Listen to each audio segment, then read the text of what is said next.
నుంచి పాపం కేసీఆర్ గారు ఇక్కడ తెలంగాణ రాష్ట్రాన్ని ఏర్పాటు చేసిన కాడి నుంచి వారు ముఖ్యమంత్రి అయిన వారి ఆధ్వర్యంలో జరిగిన అభివృద్ధి కార్యక్రమాలే తప్ప ఇంకొక కార్యక్రమం అనేది ఏం లేదు. ఇంకా రైతు బంధువు వేసిండు పాపం, ఆయన రైతుల బంధువుడు మన కేసీఆర్ గారు, ఆయన వేసిండు. షాదీ ముబారక్ అని, కళ్యాణ లక్ష్మి అని, ఇంకోటని అందరి పింఛన్లు 200 ఉన్నది పోయి 2000 చేసిండు. ధర్మరాజు ఏడున్నాడు. ఆ విధంగా చేసిన కేసీఆర్ ఈ రోజు ఎక్కడి నుంచో రేవంత్ రెడ్డి అనేటువంటి వచ్చిండు. వారి రైతులు నాగం చేసే, ముసలు నాగం చేసే, టైం పింఛన్ ఇవ్వకపోయా, ఏం చేయకపోయా, తండ్రి ఎక్కడున్నాడో చక్కని తండ్రి కేసీఆర్. ఆయన ఆధ్వర్యాన ఎన్నో ఆయన ఇచ్చిన పథకాలే ఇంప్లిమెంట్ అవుతాయి తప్ప ఈయన ఇచ్చిన 6 గ్యారెంటీలకు అతిగతి లేదు. ఆయన ఇచ్చిన 6 గ్యారెంటీలని 6 గ్యారెంటీలో ఒకటి ఇంప్లిమెంట్ ఏదైనా ఉందా? ఒక మహిళలకు ఉచిత బస్సు, దాంట్లో కొట్టుకుంటాను.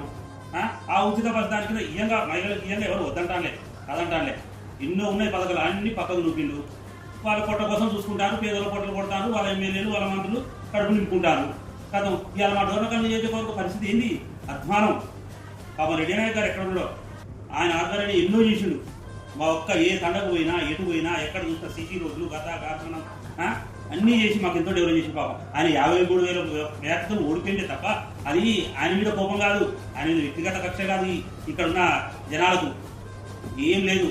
కాంగ్రెస్ పార్టీ మీద వచ్చిన గాలిలో ఆయన గెలిచిందే తప్ప రామచంద్ర నాయక్.